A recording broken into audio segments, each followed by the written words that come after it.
This is NDTV, and you're watching NDTV 24x7.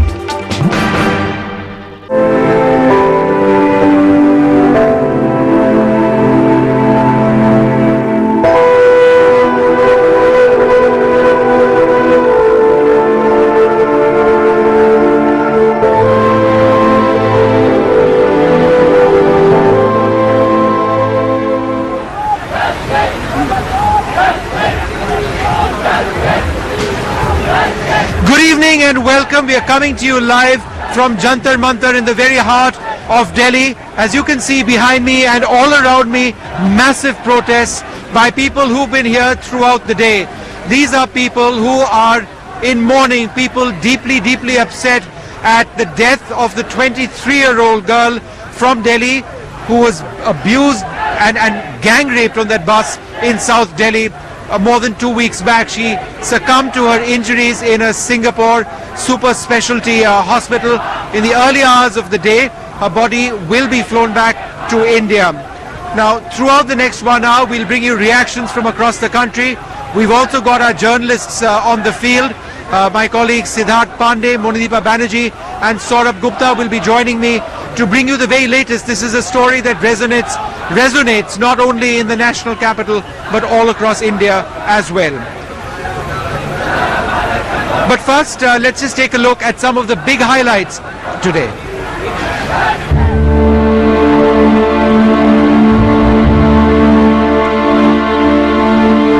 I felt very sorry and very sad because I've got children the same age, and I thought that was a terrible tragedy for the family. Tears could not stop in our eyes that, she's the one who's given us the strength to come out on roads. I think she will always remain a symbol of hope. I want to assure you that your voice has been heard. As a woman and mother, I understand how you feel. Today we pledge that she will get justice, that her fight will not have been in vain.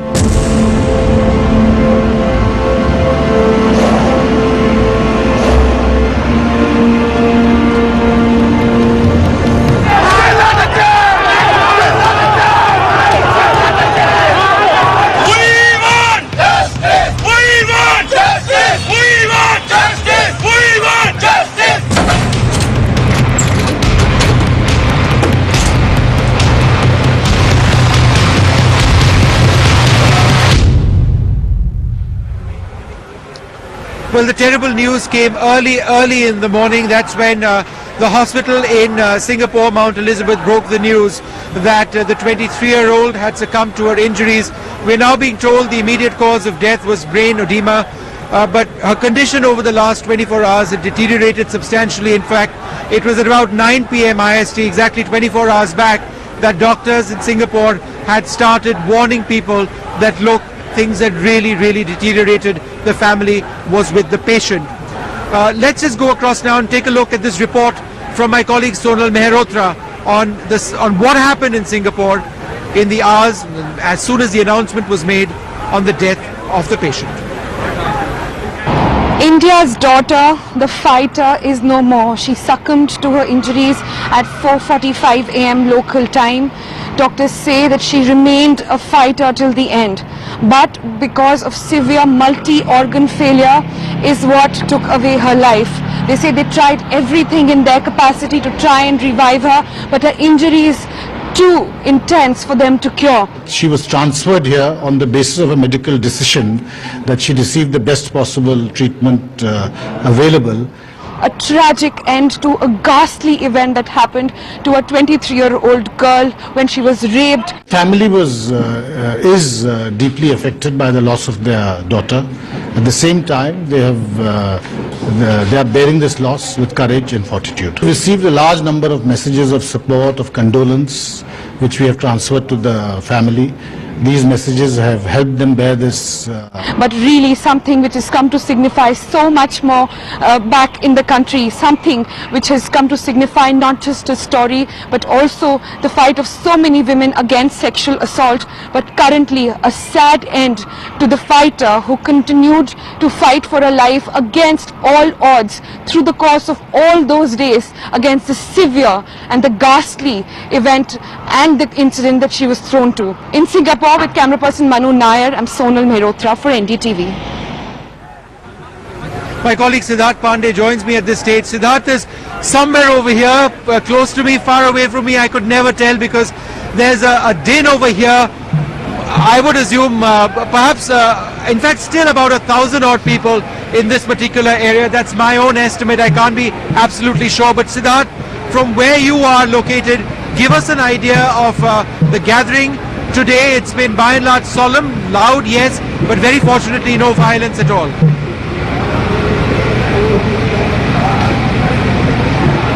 No violence at all, Vishnu. In fact, since 11 in the morning, crowds have actually been gathering here at Jantar Mantar. If I can just very slowly get my camera person to actually pan and show you, these are people who've just been sitting here in absolute silence. They're saying that today is an important day to send out a message of solidarity with the family and of course pray for the departed soul. It's actually pretty cold out here, Vishnu, and these people have just been sitting on the cold floor. Let me just try and talk to a few of them. Sir, I believe you're a doctor. How long have you been sitting here? About 2 hours. We've seen violent protests the past couple of days, but today this is a silent protest, but equally strong in its message. Yeah, it's equally important, and we want a law, not any agitation or not any kind of things. We want a strong law. A strong law. आप यहाँ कब से बैठे हैं? ये 1 घंटे से बैठा हूँ। एंड कहाँ से आए हैं? क्या मैसेज है यहाँ आज? मैं नई दिल्ली से आया हूँ। प्रार्थना जो है वैसे ही जो करा है ना जो भैया, वो बहुत गलत है। अपनी बहन बेटी को समझेंगे तो दूसरे की बहन बेटी को जब भी समझेंगे। ये आपकी हमारी जो फीलिंग है ना वो बेकार है आम पब्लिक की। अपनी बहनों को जैसे बहन समझोगे ना सब चीज ओके है वैसी। Vishnu, just some of the voices, and if we can just slowly just pan and show you, people from all walks of life have just been coming here, families, children, grandparents, everyone just coming here today on a very, very solemn occasion, remembering the brave fighter and also honoring her family for the struggle that they've really put up and perhaps just humbled us with what's really happened. And of course, let me just once again pan this way and just show you that these people have just been sitting here for hours on the cold floor, and they haven't really said anything. And if you ask them, they are here with a silent prayer in their heart, saying that this is an important day to pay their respects, and also remind the family that they are with them. The cause has not been forgotten, Vishnu, and of course you got different kind of protests as well. People asking for a harsh punishment, people asking for the death penalty there. But this particular lot out here, they've just been sitting here on the floor silently with a silent prayer in their heart. Let me just also pan and show you just a couple of shots on that side. The kind of numbers of people that we actually have at Jantar Mantar right now. The cold's really coming down, the fog also coming down, but clearly that hasn't really reduced the number of people who are still coming to Jantar Mantar. Families, like I said, we've had grandparents coming out with their grandkids, saying it's really important that everyone today stands united. India today stands united. Vishnu. All right, Siddharth, thanks so much for joining us. We'll come back to you later on as well. Well, joining me at this stage, Namita Bhandare, the columnist and author, Dr. Yatin Mehta, the head of critical care at the Medanta Medicity facility in Gurgaon. He was one of the doctors who accompanied the 23-year-old on the flight from Delhi to Singapore. Malavika Rajkotia, senior advocate of the Supreme Court. Sharmishta Mukherjee, President Pranab Mukherjee's daughter. Mr. Tajender Luthra, Joint Commissioner of Delhi Police, will be joining us as well. Sharmila Tagore with us, Dr. Abhishek Manu Singhvi, Rajya Sabha MP of the Congress, and Kabir Bedi, the well-known actor. So we've got a packed panel. I confess I'm not sure I'll be able to hear them all that well, but I'll give it my best. Dr. Mehta, you were on that flight from Delhi to Singapore with the 23-year-old. Approximately 1 hour prior to landing in Singapore, we are told that the situation got critical. Did you have to revive the patient at that stage?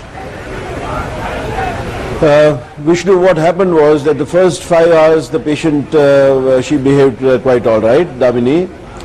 But then her blood pressure dropped from 120 to 80, which is low but not... Can you hear me? What do you get? Yes, I can. Yeah. Go ahead, sir. Can you hear me? Yeah. Okay. So the blood pressure dropped to 80 at 30,000 feet. We immediately intervened and we put in the monitoring line and we started some infusions to bring up the blood pressure, give some fluids, and fortunately she responded quite well within 10 minutes. So she stabilized, and by the time we reached Mount Elizabeth Hospital, she was maintaining her own blood pressure without any artificial support. But yes, it was a challenge at that 6 hours journey with mechanical ventilation at a sophisticated level, and we had all the 8 cylinders with us, we had backup batteries, so it was a tense period for us, yes. Dr. Mehta, by the time she was on the aircraft, was she too critical to speak to you? Was there any communication between you and the patient? No, Vishnu, she could not have spoken because she was intubated. She had a tube in her throat and she was on a ventilate machine, mechanical ventilation. So she was not able to speak. And anyway, when we had seen her at Safdarjung Hospital, she was unconscious, partly because of her illness and partly because of the sedative drugs, medications which were given to her. So she was not able to speak at all. All right, Doctor, she wasn't able to speak. Dr. Mehta, we are told that the immediate cause of death is brain edema. Is that possibly because a few days back when she suffered a cardiac arrest at Safdarjung Hospital, there were apparently 3 to 4 minutes when a pulse couldn't be found. Is that possibly linked to brain injury, which doctors in Singapore have spoken about?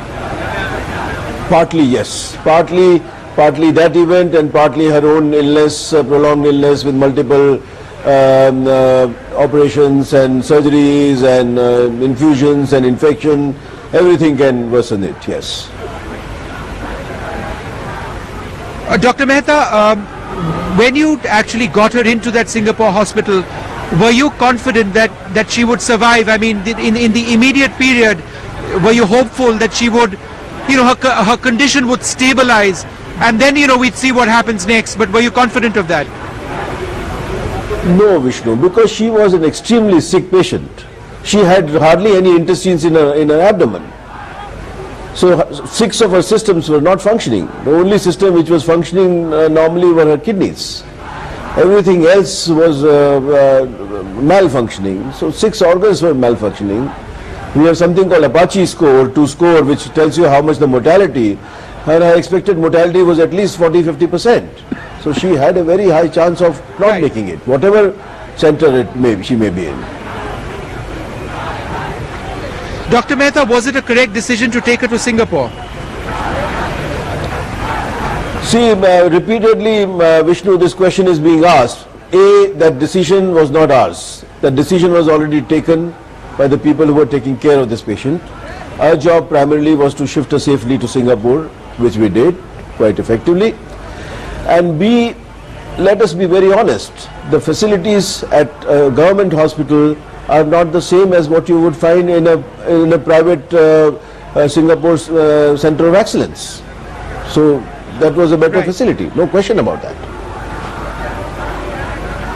But what about private hospitals in India, across the country, even in Delhi? Was there a case which could be made that she could have received better treatment there? Vishnu, I work for a private hospital, so it's difficult for me to comment on that. It's not my decision, or this is not the appropriate time. It's an unfair question. It's an unfair question, and so I take the point that you're trying to raise. One final question to you, Dr. Mehta. The police had questioned her on 2 occasions. They got her statement, but given how critical the patient was, would it have been better if all of these questions had been asked in one go instead of 2? Yes, I would agree with that. There was some bureaucratic hiccup which produced this thing that she had to be interviewed twice, which was not a good idea. She was a brave girl And so I think the system should have been a little more considerate to finish the interviewing in one go. Yes, absolutely. Dr. Mehta, in all the cases that you've encountered over so many decades, would she be one of the most courageous patients that you've had to deal with, given her injuries? Absolutely, doubtlessly. If you even look at the time of the injury and the events which happened and which led to this horrendous crime, she was very courageous. She tried to defend her friend, which led to the further aggravation of these people's action on her. And also this courage to give a 2-hour interview with the subjudicial magistrate and sign it. I mean, very few women would be able to do that after such a horrendous traumatic experience. I mean, she was a very courageous girl, and we must honor her by doing something concrete after her death. All right, Mr. Tajender Luthra, if you can hear me now, sir, give us an idea of what your concerns were as a senior police officer, as a Joint Commissioner of Delhi Police today. Were you worried about these protests turning violent? You are asking me about today's protests? Yes, sir. Were you concerned about the possibility of, the protests today turning violent? Was there a concern? There were two concerns. Number one, India Gate, as a matter of policy, has never been the center of protests. And in addition to that, since India Gate is the heart of the city, it has about 11 radial roads. Any small protest leads to a massive traffic jam in each nook and corner of the city. And secondly, on Sunday, there has been violence in the protest at the India Gate. Therefore, we had all the reasons to believe that India Gate should not be allowed for today's public meetings. But tell me, sir, how long is the clampdown on India Gate going to be? Because commuting through that area, the heart of Delhi, is important for lakhs of people. So when do you expect the situation to ease up? We are continuously assessing the situation, and we also are very eager that normalcy should return to the city as soon as possible. Sir, you must be a relieved man that there's been no violence today. You've got lots of policemen on standby, watching very quietly, and senior officers as well. You must be very relieved that we aren't seeing a repeat of the violence that we saw last week. It's great not to see the violence repeating today. It's great that our citizens, though they are in a very, very gloomy mood, but they are behaving in a very, very responsible manner. So it is a responsible citizenry which is expressing its sentiment in a very, very responsible way. To that extent, we are relieved, but still, as a policeman, as a law enforcement agency, we have our concerns. We are very anxious. We want to make this city trouble-free as much as possible. So one final question to you. Now that I believe Section 302 has been added with the death of the patient, your line of argument becomes considerably stronger. I believe it's going to be a 1,000-page charge sheet which is going to be filed. Is the Delhi Police fully prepared, sir? Yes, of course. Our teams are working on the charge sheet, and we are trying to make sure that this charge sheet is flawless, and we are trying to ensure that the evidence is presented in the court of law in the best possible manner, and we are very hopeful to secure conviction in this case. All right, sir. Sharmila Tagore, if I can come across to you. 1 week back we saw unnecessary violence, within the protesters. Today we've seen nothing of that, but we've seen a lot of people come out today very eager to continue the cause. Isn't that welcome news, that this isn't something which is going to end or die down? This seems to be all set to continue. I think it's just wonderful. I think there's so much positive energy on that road. It is so moving. I think there is a genuine need to connect you know, we all want to show our solidarity. Everyone in India is moved and they want to express themselves in a positive way. They're sharing their anguish. A 23-year-old girl, a healthy girl with the whole life in front of her, was just plucked away in this brutal manner, and she's lost her life. In such a traumatic thing has happened to her. I mean, all of us have reacted, and I think this is wonderful that all age, and what is so welcome is that so many men, so many young men are out there. I think this is the very first time that people have realized this is not a woman's issue. This is an issue of law and order. It is an issue of our public persona, our image, what kind of people we are, how are we raising these men, how are we sustaining this kind of violent men in our midst. And we are complicit in that. We are allowing continuous insult to the women. I think I think this is wonderful. I just wanted to go across to my colleague. Yes, go ahead, Sharmila. No, I just wanted to say that, you know, it's wonderful, but when this girl arrives, we have to give her absolute respect. The priority should be that she must be laid in rest, her final peace, with total dignity, and we must be very careful not to violate the privacy of that family. I mean, we are grieving, we are mourning. Thank you so much. Thank you so much for mentioning that point. Because in fact, that's something I was going to repeat, and I was going to say in a little while from now, on all news networks, hopefully, and certainly on this one, the dignity of the patient when she comes, when her body is returned to India, will be maintained. There will be no cut, there will be no chasing, you know, I mean, ambulances, there will be no funerals which will be covered live, and we urge, it's illegal as well, and there's a Supreme Court ruling on this, that the privacy of people needs to be maintained. In this particular case, it cannot be more important. We will respect that family. Sharmila, thank you for that point. I take that very strongly, but unfortunately in our country, the more things change, the more things remain the same. I'm joined now by my colleague Saurabh Gupta, who was on Juhu Beach, where despite the solemn protests, there was one woman who was apparently groped. Saurabh, what are you hearing? Has a case been filed?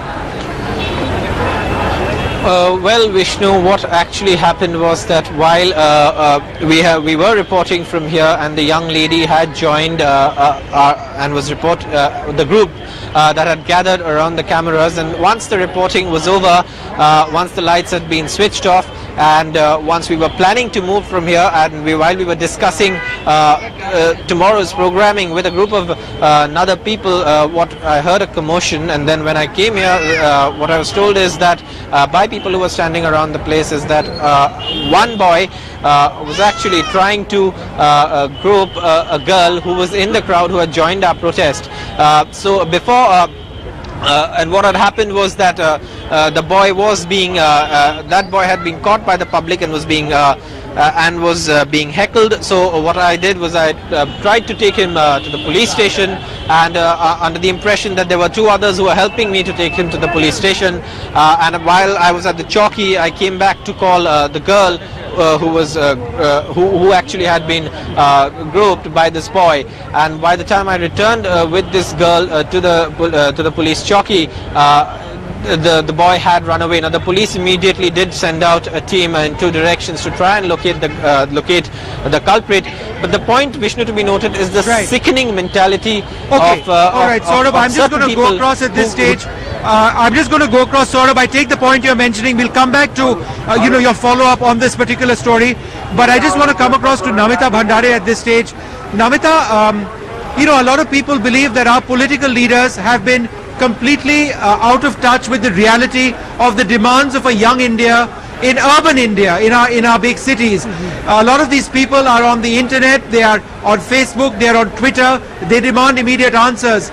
Is it the constant problem, even now, which has not been fully addressed, that the political class hasn't really reached out to these protesters in the manner which a lot of them would have expected? Yeah, Vishnu, I think it's been a learning experience for our politicians as much as it is. Can you hear me?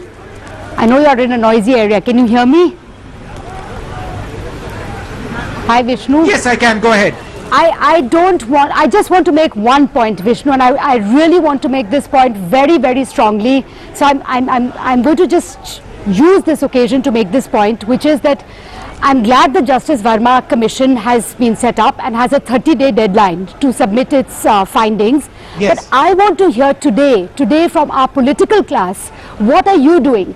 What are you doing? What is your agenda? What are your deadlines? I don't see why they're all sitting in winter vacation. I feel that there has to be a special session, not a symbolic special session. I mean a real special session. This is a national emergency in my opinion. Women's issues are always sidelined. I'm saying please cancel your New Year Eve party plans, come back to Delhi, show us you care, show us you're serious. There are two important pending bills in Parliament. You need to sit down and clear them. You need to sit down, roll up your sleeves, earn your salary, and please come back and work. That's what I want to say. All right, Dr. Singhvi, let me come across to you. You've heard what Namita Bhandari has been saying. A lot of people feel that political leaders, not least of all from the Congress, haven't done enough. She's calling for a special session of Parliament. What's wrong with that? Vishnu, I would be the last person to make this occasion in any sense remotely a political one. I don't want to make political comments. I have heard the suggestion. Let me very briefly and in a summary fashion tell you what I think. First of all, I think adjectives fail us. This is one of the most horrendous things which has happened, and frankly some other people and myself, when we were talking, whenever we think of that or recreate in our minds the scene in the bus, we feel like throwing up. So it's one of those very terrible things. But I am reminded that some of the great moments of history have started with such despicable acts. And if Gandhiji's treatment at a railway station led to something, I think this death will not be in vain if we firstly, of course, ensure punishment within a time-bound schedule, which is a very small part of the whole thing. Secondly, implement at least 15 out of the 20 major executive policing decisions we've heard of in the press in the last 2 weeks. You know, the marshalling, additional PCRs, those 20 items. That will be the concrete second point. The third is legislative measures, which we will have a menu card within 30 to 45 days. Now, coming to Namita's obvious, understandable, genuine outrage, let me say this, that I first of all, I'm not in a position to speak on behalf of any. These are matters decided by the legislature, by the speaker, by the political bosses.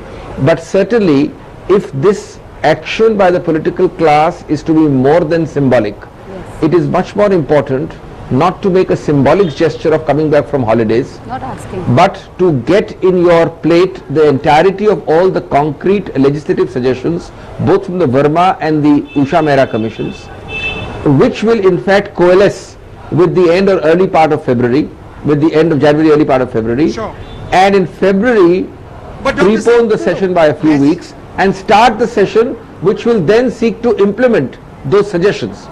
That will be a seamless way of doing things efficiently. And I have no doubt. I have no doubt. No, I have no doubt, Vishnu, that this should happen. That's my personal view. I'm not the one who decides, and I have no doubt that it will not happen. I'm sure it will. And I think within February and March, despite the budget exigency, we will find a lot of action. To what you've said, Namita, go ahead. Namita, go ahead with the point you're mentioning. Yes. It's too long. It's too long. You're going to give the Justice Verma 30 days, then you are going to take another 30 to 45 days to deliberate on the findings of the commission. Work together, work simultaneously. You don't need more than 4 or 5 days to coalesce his commission findings. Do your work. I'm saying politicians should do their work. Now, I don't know the procedure. How do you call for a special session? Who is in charge? I'm saying bury your political differences. This is not a political issue. Come together, all political parties, across the line. We want to know what is your stand and what are you doing for us, besides waiting for the Justice Verma and Justice Usha Mehra commissions to submit their findings. No.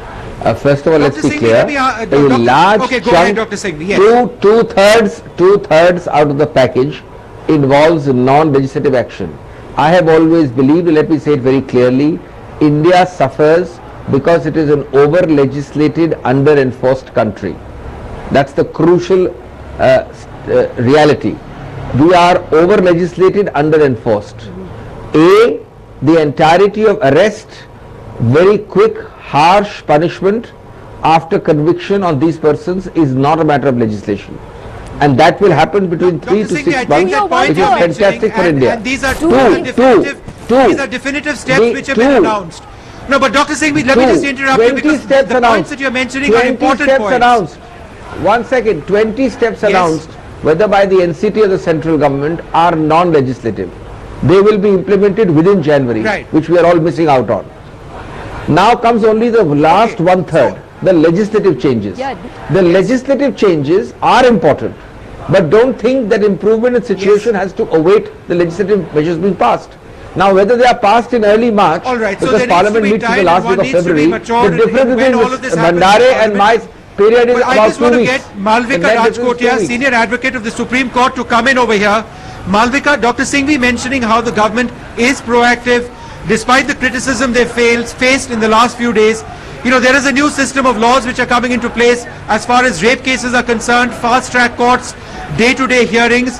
So we, you know, if the substantive concern is the justice for women, security for women, the fight against rape cases, then isn't the government taking the right steps?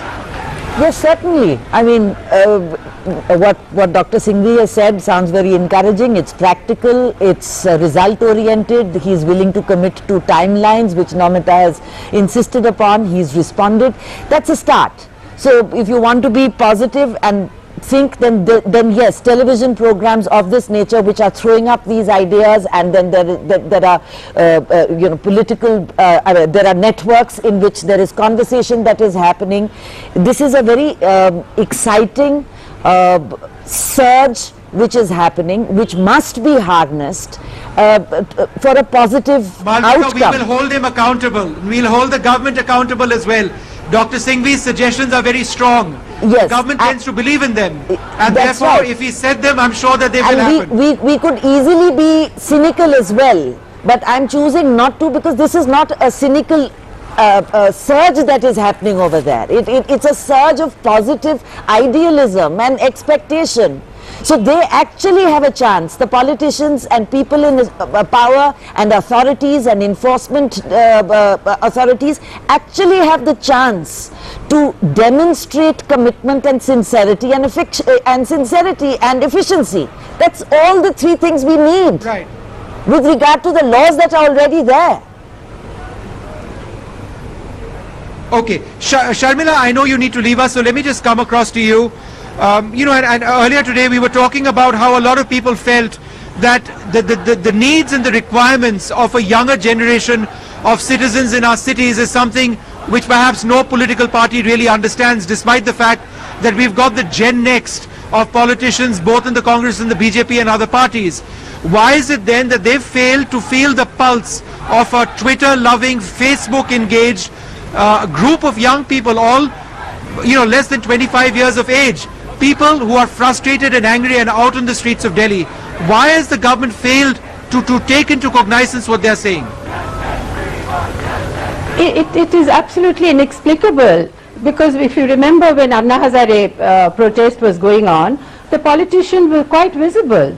They were coming and engaging and wooing, and there was lots of things going on. And here there were these huge protests of young people, spontaneous and very, very peaceful, the first day.